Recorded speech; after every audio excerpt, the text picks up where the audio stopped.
Hello guys welcome back to CMA with Kewal Darji YouTube channel. और मैं हूं आपका केवल दर्जी और आज हम बात करने वाले हैं आपका जो चैप्टर नंबर 5 चल रहा है पेपर नंबर 20 सी में। ओके, पेपर नंबर 20 सी जो है आपका इलेक्टिव पेपर है। ओके, जो कि है आपका एंटरप्रेन्योर एंड स्टार्टअप। आप सबको भी पता ही चल गया होगा, तो उसमें आपका जो सब कैटेगरी वाला पॉइंट हम लेने वाले हैं वो आपका है 5.9। ओके, 5.9 का चैप्टर का नाम है negotiation at each milestone. Okay, तो हम चैप्टर नंबर 5 में क्या सीख रहे हैं? तो सीख रहे हैं स्केल अप करना, बिजनेस को स्केल अप करना है। तो उसमें से एक आपका चैप्टर आने आज हम देखने वाले हैं 5.9, जो कि है आपका negotiation at each milestone. Okay, each milestone यानी कि भाई माइलस्टोन का मतलब क्या होता है, पहले तो वो बता दूं कि माइलस्टोन का मतलब होता है कि भाई एक आपकी जो एक्टिविटीज चल रही है, सो वो ए वन हिसाब लाइक सपोज करो कि आप कुछ मैन्युफैक्चरिंग कर रहे हो, तो पहले रॉ मटेरियल लाओ, फिर उसको मैन्युफैक्चर करो, फिर उसको फिनिश गुड बन जाए तो उसको सेल करते हो, फिर मार्केटिंग सेल करते हो और आफ्टर सेल्स करते हो। तो ये एक आपका प्रोडक्ट बनने से लेके सेल होने तक आपका पूरा एक माइलस्टोन होता है। ओके, लाइक अंदर बहुत सारी एक्टिविटीज हो गई, तो वो ईच एक्टिविटीज को ही आप क्या बोलते हो? माइलस्टोन बोलते हो। Okay, clear? सो उसमें आपको क्या करना है कि भाई नेगोशिएशन आपको करना है, negotiation at each milestone. Okay, so देखते हैं। ओके, सो मेन चीज उसमें क्या होता है कि भाई नेगोशिएशन जो है एक वन टाइम बात नहीं होती, लाइक जैसे हम सैलरी में करते हैं। ओके, सैलरी में करते हैं, एटलीस्ट कि भाई जब हम इंटरव्यू देने जाते हैं तो सैलरी में नेगोशिएशन होता है कि भाई एक ही टेबल पे हम लोग दोनों आपस में बात कर लेते हैं। ओके, सो वैसा नहीं होता है, एक ही टाइम पे बात नहीं होती, ये एक जर्नी होती है। ये जो हम बिजनेस के रिगार्डिंग पढ़ रहे हैं, तो इसमें जो नेगोशिएशन का मतलब है कि भाई ये एक जर्नी होती है कि भाई जिसमें हर माइलस्टोन एक नई लर्निंग और नया एग्रीमेंट लेकर आता है। ओके, सो उस हिसाब से आपको ये सारी चीजें नेगोशिएशन यहाँ पे सिखाई जाएगी। ओके, और ये आपके लिए इफ आपको एंटरप्रेन्योर भी बनना है इन फ्यूचर, ओके, तो ये नेगोशिएशन आपको सीखना भी चाहिए। ओके, क्योंकि एक गेम चेंजर की तरह भी आपका ये काम कर सकता है। ओके, सो बिना टाइम गवाए डायरेक्ट स्टार्ट करते हैं negotiation at each milestone, chapter number 5.9। Okay, so क्या बोल रहा है, स्टार्टिंग से बात करते हैं। Okay, so despite the popular perception that the negotiation is the high stakes meetings, business negotiation should be viewed as the campaign of agreement multiple milestone. Business negotiation is the process between two or more parties, one its own aims, needs and viewpoints, seeking to discover the common ground and reach an agreement to settle the matter on the mutual concerns, resolve the conflicts and the exchange value.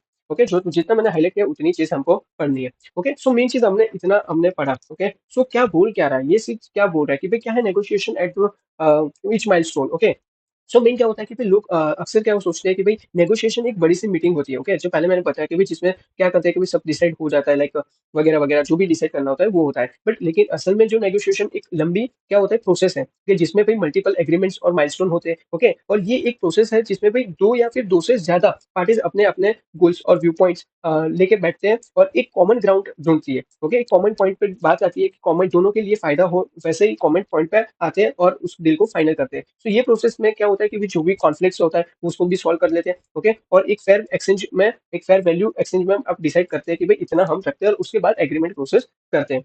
Okay, सो मैं example में बात करूं तो यहाँ पे क्या मैं बता सकता हूँ, तो मैं बताना चाहूंगा कि भाई स्टार्टिंग इंडिया में जब एक फाउंडर और एक इन्वेस्टर बैठे हैं, ओके, सो दोनों के अलग एम्स होते हैं। ओके, फाउंडर कम इक्विटी देना चाहता है और ज्यादा पैसा उठाना चाहता है। ओके, वैसे ही इन्वेस्टर क्या चाहता है कि भाई कम पैसा देके ज्यादा इक्विटी मिले। ओके, सो नेगोशिएशन के प्रोसेस में दोनों एक मिडिल ग्राउंड पे पहुंचते हैं। ओके, आपने देखा ही होगा स्टार्टिंग में ये सारी चीज आपको ने देखी होगी, तो आप रिलेट भी कर पा रहे हो उस चीज से। क्लियर? सो अभी आगे चलते हैं कि भाई many entrepreneur relationship last for the long time and involve many agreements and the contract. Okay, such long term relationship involve the many negotiations, each involving at least one major agreement, and sometimes the several agreements are negotiated both the several in parallel. Throughout the business relation, there will be typically be many milestones, and the many of these milestones will carry specific contractual significance. In fact, every negotiation process has milestones that are internal to negotiate process.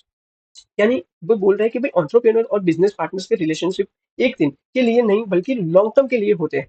Okay, so main चीज आपको यही देखना है कि भाई entrepreneur और business partners जो है, ओके, उसके रिलेशनशिप कैसे होते हैं, भाई लॉन्ग टर्म होते हैं। और इस लॉन्ग टर्म में भी मल्टीपल नेगोशिएशंस होती रहती है। ओके, कभी एक के बाद एक, ओके, और कभी पैरेलल भी होता है। ओके, सो हर एक माइलस्टोन अपनी कॉन्ट्रेक्चुअल वैल्यू रखते हैं। सो एग्जाम्पल यहाँ पे मैं बताऊंगा कि भाई एक सपोज करो कि भाई एक आईटी कंपनी एक और फॉरेन क्लाइंट के लिए 5 साल का पे आउटसोर्सिंग कॉन्ट्रैक्ट साइन करती है और हर साल service level agreement, price revision, okay, और डिलीवरेबल्स का नेगोशिएशन होता रहता है। सो मतलब हर माइलस्टोन एक छोटी नेगोशिएशन आपको डील करना पड़ता है, बनाना पड़ता है। ओके, सो ये चीज होता है। ओके, सो मेन चीज क्या होता है कि हर एक माइलस्टोन पे आपको नेगोशिएशन करना पड़ता है। नेगोशिएशन किस टाइप का होता है, किस चीज का, वो एक बार में मैं आपको सारी चीजें बता दूंगा। ठीक है, अभी जो लिखा है उसको हम समझते हैं, उसके बाद मैं अपने हिसाब से बहुत सारी चीजें आपको एडिशन में पढ़ाऊंगा। Rather than the being considered as high stakes conference, corporate discussion should be the regard as the drive of the agreement within the many milestones. And several business connections are the long term and the require numerous agreement and the contract. Long term partnership include the slew of the talks, each involving at least one important player. यानी भाई negotiation को एक high pressure conference मत समझो। Okay, ये एक क्या होता है कि भाई एक लॉन्ग टर्म प्रोसेस है भाई, जिसमें अलग अलग एग्रीमेंट्स और कॉन्ट्रैक्ट्स बनाते हैं। हर नेगोशिएशन में एक इंपॉर्टेंट प्लेयर इन्वॉल्व होता है। सपोज करो कि भाई रिलायंस और फेसबुक का डील याद कर लेना आपको। ओके, रिलायंस और फेसबुक का सब क्या था कि भाई पहले डेटा शेयरिंग, फिर इन्वेस्टमेंट परसेंटेज, फिर जियो मार्ट के इंटीग्रेशन पे अलग अलग डिस्कशन हुआ था। ओके, और ये एक दिन में नहीं हुआ था, बल्कि मल्टीपल नेगोशिएशन के थ्रू हुआ था। ओके, सो रिलायंस और फेसबुक का आपको डील याद इस पॉइंट पे कर लेना है। फिर बात करते हैं कि भाई any milestone will occur during the commercial relationship and the several these milestones will have the contractual implication.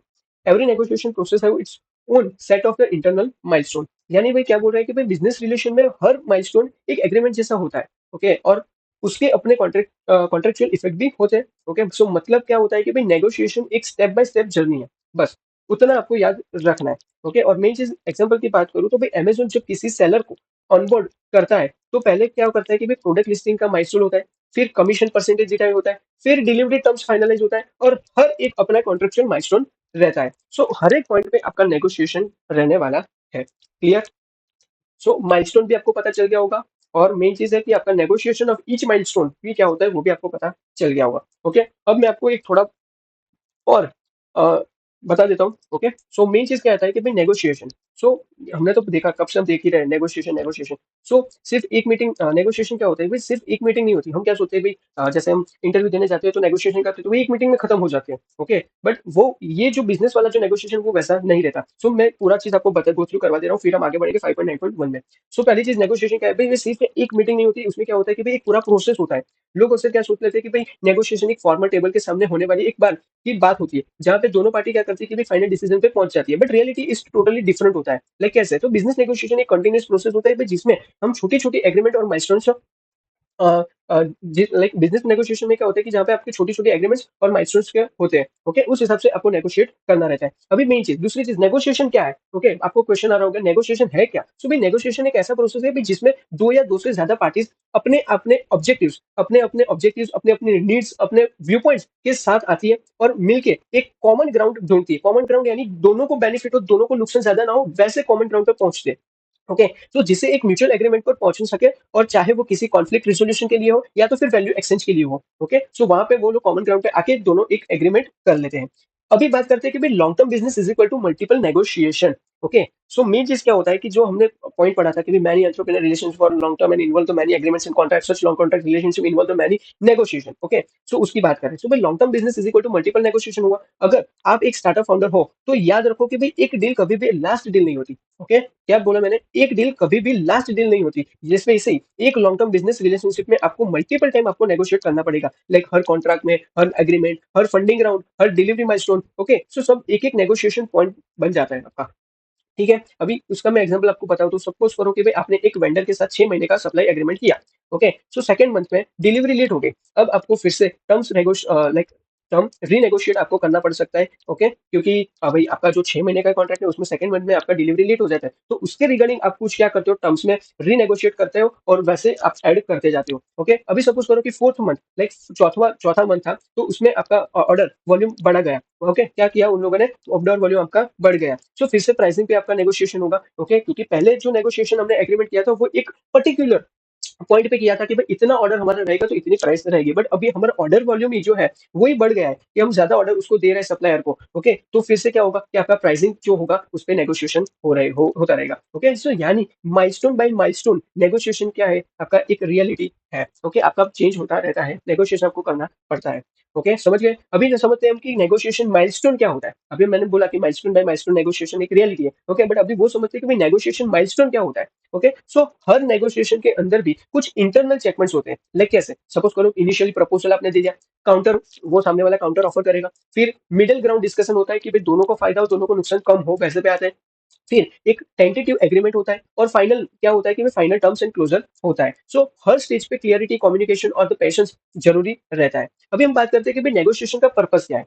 Okay, सो हम बात क्या करेंगे, नेगोशिएशन का पर्पस क्या है। सो भाई पहली चीज कि भाई कॉमन ग्राउंड ढूंढना रहता है कि भाई जहां दोनों parties win win situation feel करें। सेकंड चीज भाई लॉन्ग टर्म आपको ट्रस्ट बिल्ड करना पड़ेगा। ओके एंड थर्ड चीज आपका क्या होता है कि भाई वैल्यू क्रिएट करना, ना सिर्फ पैसे का बल्कि रिलेशनशिप का भी आपको वैल्यू क्रिएट करना पड़ता है। ओके सो नेगोशिएशन का पर्पस भी आपको पता चल गया। अभी हम बात करते हैं कि भाई negotiation tips for the entrepreneurs, like जो एंटरप्रेन्योर्स में घुसना चाहते हैं, आगे चल के सीए में बनने के बाद उन लोगों को सिर्फ इसमें ही लाइक घुसना है। ओके उन लोगों को जॉब वॉब कुछ नहीं करना है, प्रैक्टिस फॉर्म में जाना नहीं है, उनको बस एंटरप्रेन्योर करना है, बिजनेसमैन बनना है, तो उनके लिए नेगोशिएशन टिप्स मैं दे रहा हूँ। सो पहली चीज है कि प्रिपेयर इन एडवांस। ओके दूसरी चीज सुनना सीखो। Third be flexible. Fourth think long term. And fifth document everything. Okay so prepare in advance यानी फिर नंबर टर्म्स गोल्स ये सब रेडी रखना है आपको, सारी चीजें आपको पहले से ही पता होनी चाहिए, पहले से आपको सोच लेना है, पहले से आपको बना के रखना है। ओके तो जिस दिन आपको जब भी सप्लायर के साथ आप कुछ भी लाइक पार्टनरशिप करो वगैरह वगैरह, तो टर्म्स आपका रेडी हो, गोल्स आपका रेडी हो, ओके नंबर्स आपके रेडी हो, सो ये सारी चीज आपको रेडी रखना है। दूसरी चीज भी सुनना सीखो। ओके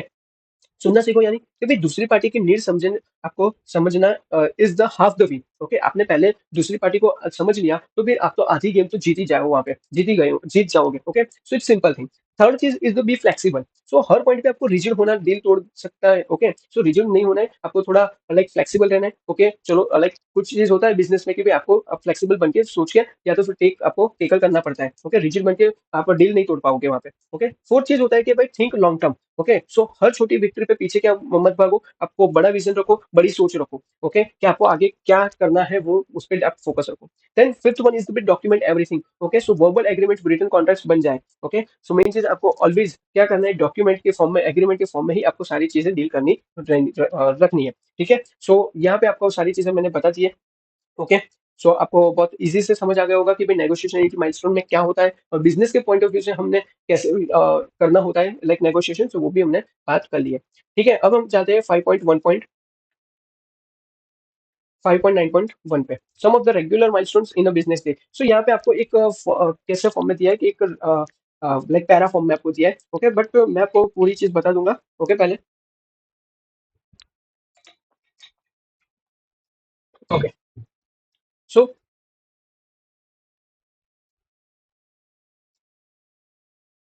ओके सो स्टार्ट करते हैं।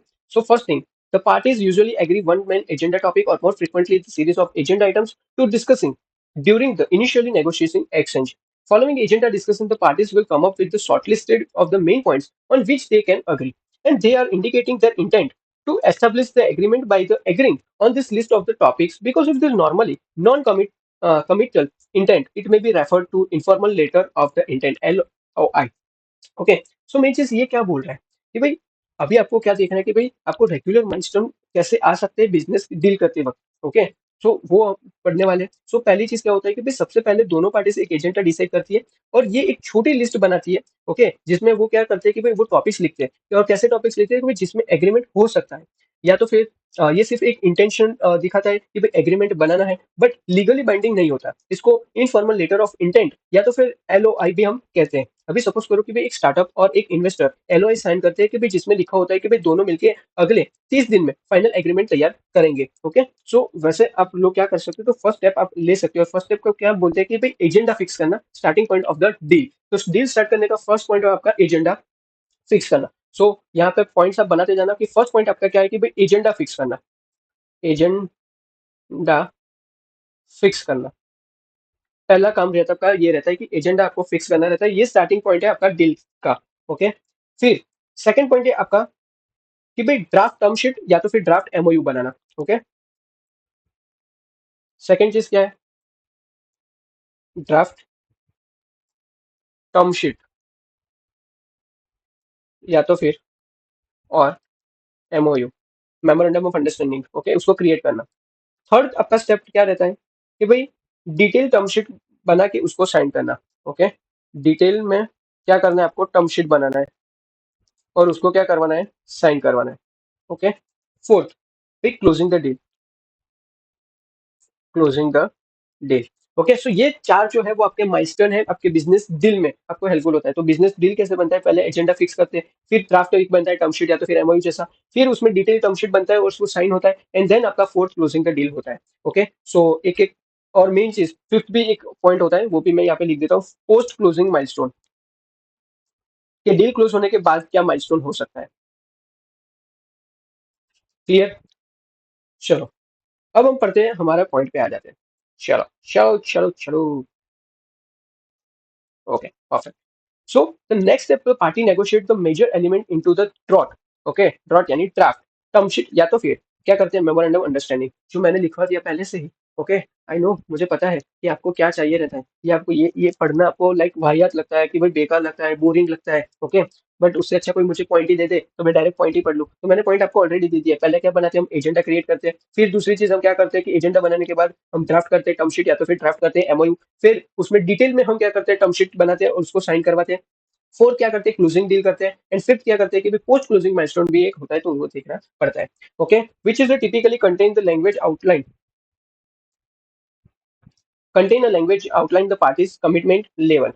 Okay, if he is the case management responsible for it, the next step is to develop a rough draft into the detailed term sheet or MOU, which is usually signed and then used to starting point for more extensive negotiation for final agreement. Okay, so third point भी मैं यहाँ पे clear हो चुका है। Detail आपको क्या करना है, डिटेल में आपको टर्म शीट या तो फिर एमओयू बनाना है, वो भी यूजुअली साइन होता है, and then use the starting point for the more extensive negotiation on the final agreement. Okay, so reaching a full agreement will almost certainly include the participant for many more stakeholders, and yes, many more lawyers, as well as the use of certain difficult procedure like substantial cash transfer. Okay, so main चीज क्या बोल रहा है कि भाई आपको पहला चीज तो पता हो गया कि भाई सबसे पहले हम दोनों पार्टी से एक एजेंडा डिसाइड करता है। ओके, फिर क्या होता है कि भाई नेक्स्ट स्टेप होता है आपका कि भाई टर्म शीट या तो फिर आपको एमओयू क्रिएट करना है, ड्राफ्ट करना है, और ये एक ड्राफ्ट डॉक्यूमेंट होता है जिसमें दोनों साइड की आपकी कमिटमेंट्स लिखी होती है। ओके, इसको साइन करने के बाद ये डिटेल्ड नेगोशिएशन एक का बेस बन जाता है। ओके, एंड फाइनल एग्रीमेंट बनाने के लिए और स्टेक होल्डर्स, मैनेजमेंट और लॉयर्स इन्वॉल्व होते हैं। कभी कभी इसमें क्या होता है कि भाई लार्ज केस आपको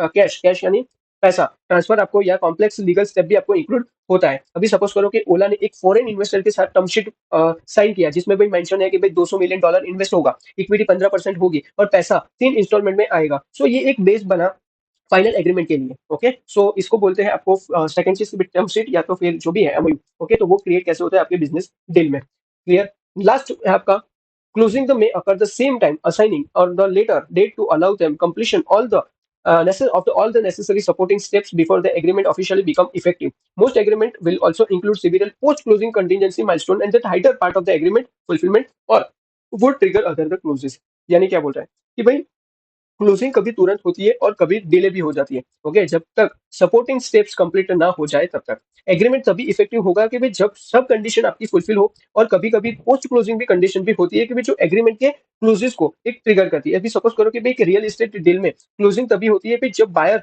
लोन अप्रूवल लाता है। अगर लोन डिले हो जाए तो एग्रीमेंट का इफेक्टिव डेट भी क्या हो जाएगा, डिले हो जाएगा। ओके, सो आपका जो यहाँ पे regular milestone in the business deal है, सो वो यहाँ पे क्लियर होता है। ओके, सो मेन चीज हमने 5 पॉइंट देखे। ओके, 5 पॉइंट में हमने क्या क्या देखा, तो भाई फर्स्ट हमने देखा कि भाई बिजनेस डील में माइलस्टोन में फर्स्ट देखा कि भाई एजेंडा क्रिएट होता है। सेकंड कि भाई ड्राफ्ट हम करते हैं टर्म शीट या तो फिर ड्राफ्ट एमओयू बनाते हैं।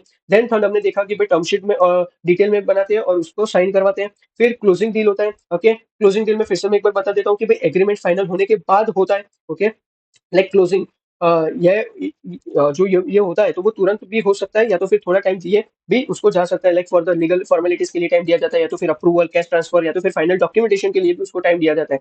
सो मेन क्लोजिंग डेट यानी क्या होता है कि भाई जब एग्रीमेंट आपका क्या हो जाता है, ऑफिशियली इफेक्टिव हो जाता है। ओके, तब ये जो हम प्रोसेस कर रहे हैं उसका एंड होता है। सो क्लोजिंग डील होता है, या फिर डील का प्रोसीजर क्लोज हो रहा है। अब समझना, डील का प्रोसीजर सिर्फ क्लोज हो रहा है।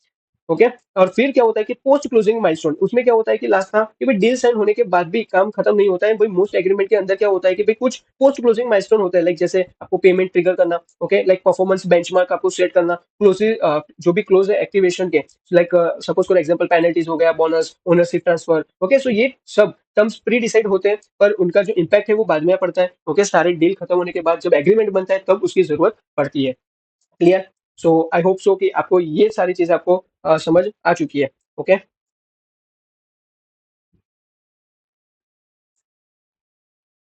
ओके, सो अभी हम पढ़ने वाले हैं 5.9.2, negotiation strategy for business deal. Negotiation strategy कितना टाइम हुआ अभी तक, अभी तक हुआ है आपका 25 मिनट के आसपास टाइम हो चुका है। आई नो बहुत छोटा टॉपिक होने के बाद भी मैं बहुत टाइम ले रहा हूँ, बट फिर भी ठीक है, आपको थोड़ा बहुत डिटेल नॉलेज भी मिल रहा है। ओके, सो बहुत अच्छी बात है। ओके, सो स्टार्ट करते हैं हमारा आगे का जो है कि भाई negotiation strategy for business deal. Okay, so negotiation strategy क्या है फॉर बिजनेस डील? तो बिजनेस डील क्रैक करने के लिए आपको नेगोशिएशन स्ट्रेटजी सीखनी पड़ती है। तो नेगोशिएशन स्ट्रेटजी में क्या क्या है? सो 7 आपको नेगोशिएशन स्ट्रेटजी यहाँ पे दी है कि जो आपको हेल्प करेगी overcome this road blocks for to the closing business deal. So इस बिजनेस डील को क्लोज करने के लिए उसको पाने के लिए आपको ये 7 स्ट्रेटजी बहुत हेल्प करने वाली है। ओके, सो एक एक करते चलते सीखते क्या बोलता जा रहा है। ठीक है, सो फर्स्ट है आपका नेगोशिएट द प्रोसेस। फर्स्ट क्या है आपका? Negotiate the process.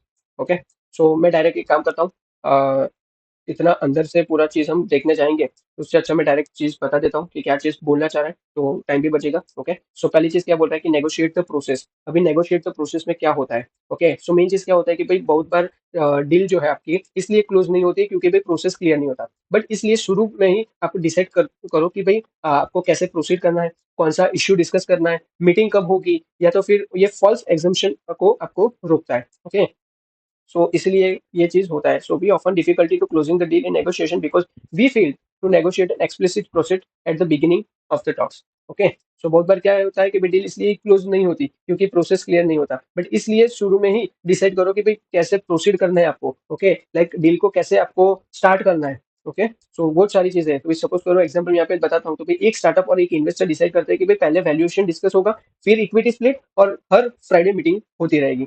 सो एक ये आपने एक प्रोसेस बना दिया। ओके, कि ऐसे हम करेंगे। ओके, ठीक है, चलो।